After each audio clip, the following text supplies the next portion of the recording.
Hello everyone, Julie Lindsay here. I'm the Quality Learning and Teaching Leader for the Faculty of Arts and Education. I'm also an adjunct lecturer at Sturt University. So this is my think piece for July 2016, the DSL Think Piece series. I want to talk about leading for pedagogical change in an online learning environment. So a little bit about me and in terms of the background of where this piece is coming from. I'm also an educational doctorate student at the University of Southern Queensland, about halfway through my doctorate, and my research question is, how might online global collaboration influence educators' pedagogical approaches? I'm also the author of a book called The Global Educator, which has just been released, published by the International Society for Technology and Education. Now, this is not an academic book as such, but it does contain a lot of information to do with my thoughts and practices and experience, and also a lot of case studies from educators right across the breadth of education. So I want to talk about how the world has shrunk and flattened and opened. That's actually me, a selfie with a group of teachers I was doing a PD session with, and these teachers are in Singapore. I was sitting on the east coast of Australia. So, we talk about the 19th century telegraph connected us with London and the world. The 20th century shortwave radio, television and satellite technology was available. And of course, the 21st century is the information age, internet, e-commerce, digital technologies, NBN rollout if we're lucky. According to Tom Friedman in The World is Flat, technology is the flattener, including new ways of connecting learners through virtual and wireless access. Curtis Bonk in The World is Open, and David Price, OBE, in his book Open, tell us education is now open for all through online communities and new approaches to learning. But my question is, what global education leadership skills and habits are needed to support and influence digitally fluent, globally competent and collaborative lifelong learners? This is a focus of my talk. There is a digital imperative when we're talking about online learning. The digital revolution has provided a myriad of opportunities that will continue to change how we learn and who we learn with, supporting learning connections and collaborations. Are education leaders ready to be connected and model best practice approaches? How do they become ready? What does being ready in fact mean? One shared understanding should be that learning does not and should not happen in isolation. Technology allows for teachers, students, parents, experts and other knowledgeable people and resources to join the learning community virtually when needed, both locally and globally. So what model of leadership can be developed for technologically infused, globally connected learning that will support classroom teachers, education leaders and higher education?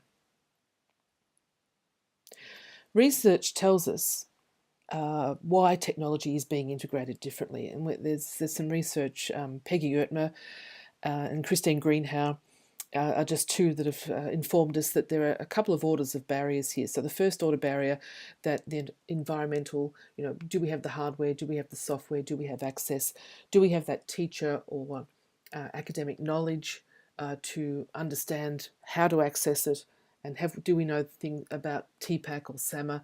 And I haven't got time to go into those now, but some of the pedagogical approaches with emerging technologies. So they're the first order barriers. So once we get over those, we think we might be flying.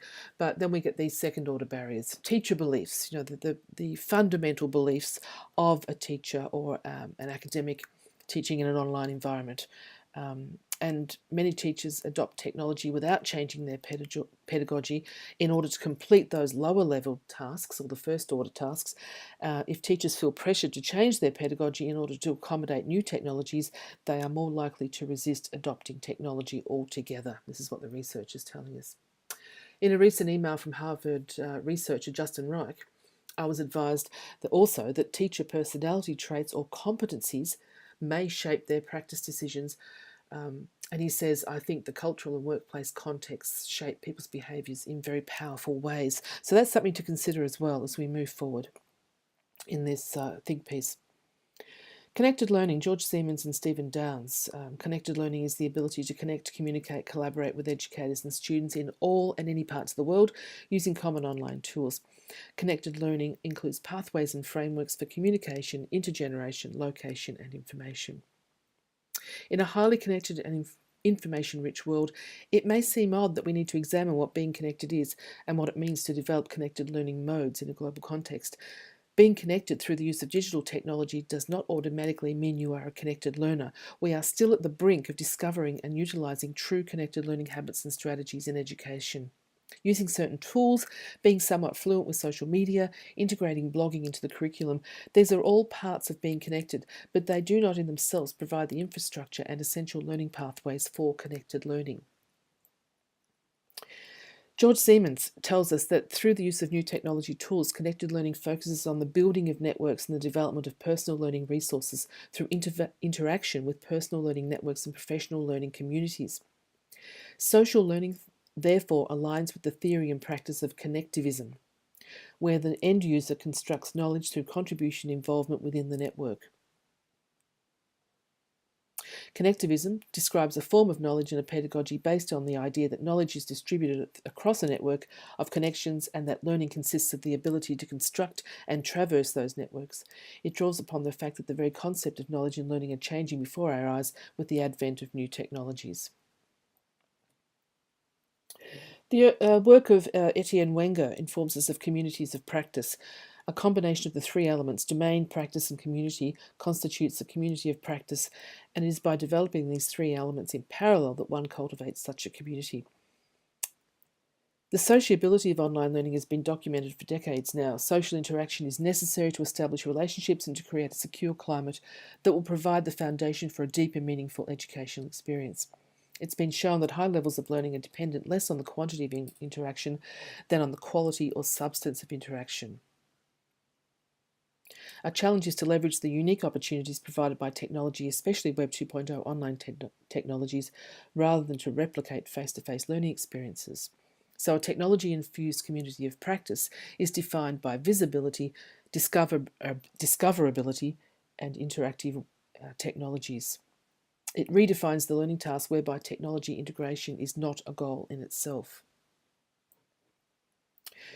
And then we can look at collaborative learning. And of course, collaboration is the action of working with someone to produce or create something, two or more people. That quote by Clay Shirky there is quite important as well. And I want to refer to the work of UK Professor Diana Laurillard from the London Knowledge Lab, which informs essential understanding here. Diana writes that collaborative learning is derived from both Piaget and Vygotsky and combines the social and construction elements of the learning process, making use of integrated technologies capable of supporting both. Collaborative learning combines constructionism with social learning and is sometimes referred to as a social constructivism to provide richer interactions between learners and their concepts and practices. Collaboration skills are actually teachable. And are we doing this? And how are we leading for this? Laurillard also asks, how do we ensure that pedagogy exploits the technology and not vice versa? The use of social media, the use of development of personal learning networks, professional learning communities, many more synchronous and asynchronous ways to connect and learn.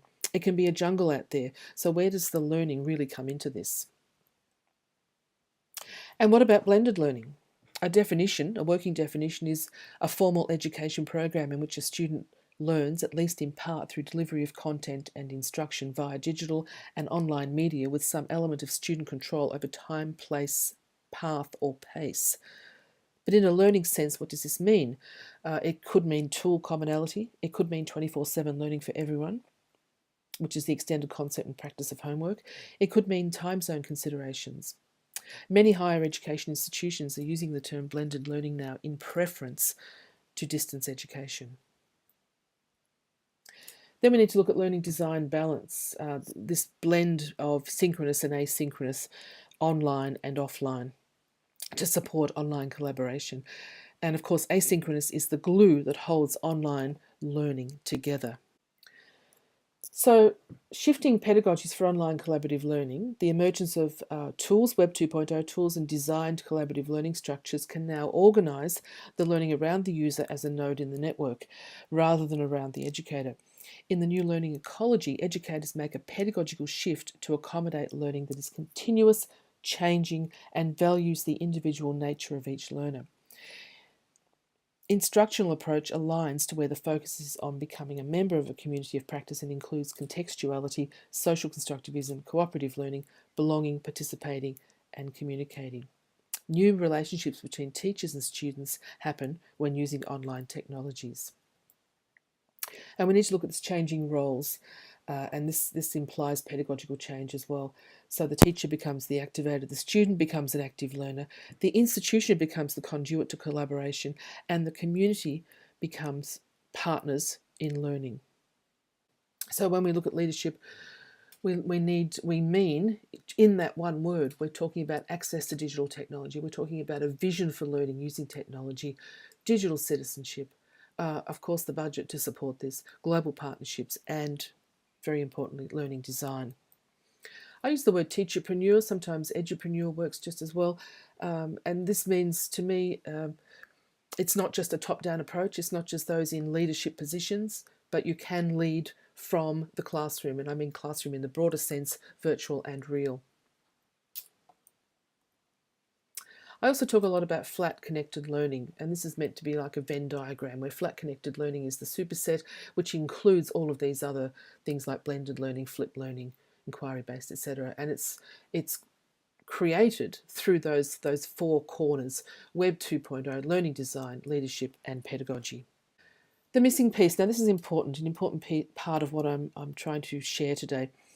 The discussion about leading pedagogical change in the context of our digital and online world would perhaps benefit from an infusion of new terms to help align with the goals of global, connected, and flat learning. In his book Open, David Price, OBE, discusses the shift from pedagogy, which means to lead the child, instructional learning, to andragogy, which means to lead the man, adult, self-directed learning, to hortagogy, which means to lead, to find, self-determined learning.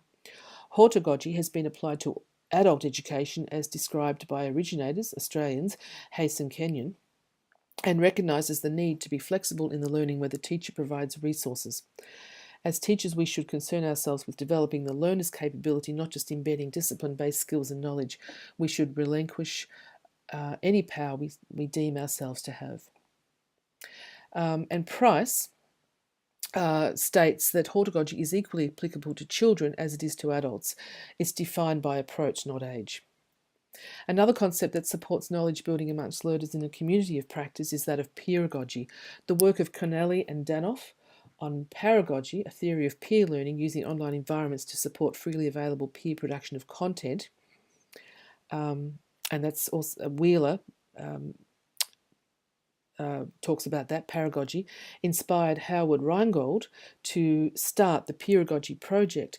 Pedagogy, an open learning environment and a new way of seeing and collaborating and learning, is often unstructured in practice, and learning is collaborative, not just cooperative or contributory. Increased accessibility to online networks enable the development of collaborative learning, which in turn builds skills and competencies needed in a learning community. But is there a missing piece?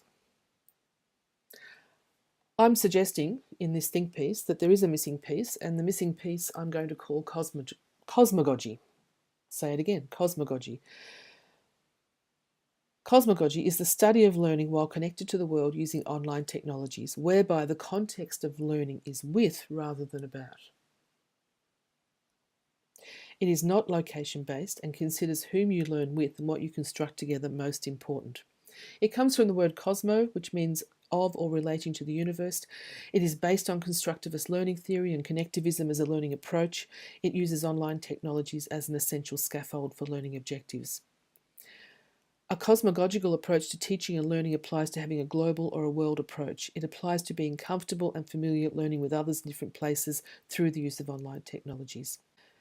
It also means learners approach problems and solutions from a more openly networked and in fact global perspective, to the point that unflat learning feels strange and closed in. A cosmogogical leadership pertains to understanding how to foster and support approaches to learning while connected to others in any part of the world. It is about how to support individualised and personalised learning that is less teacher and institution directed, more self-determined as with hortagogy, aligned with developing a culture of collaboration as with pedagogy, with a focus on student-learner autonomy. So, in summary, is this the dawn of a new era? In an online learning environment, it is vital, in fact imperative, that this type of pedagogical change takes place and that education leaders understand the technologies and the pedagogies, such as cosmogogy, to make informed decisions for all learners. So to finish, we have the technologies, we have the pedagogies. It's time to connect the learning and the learners and to connect the world. Thank you.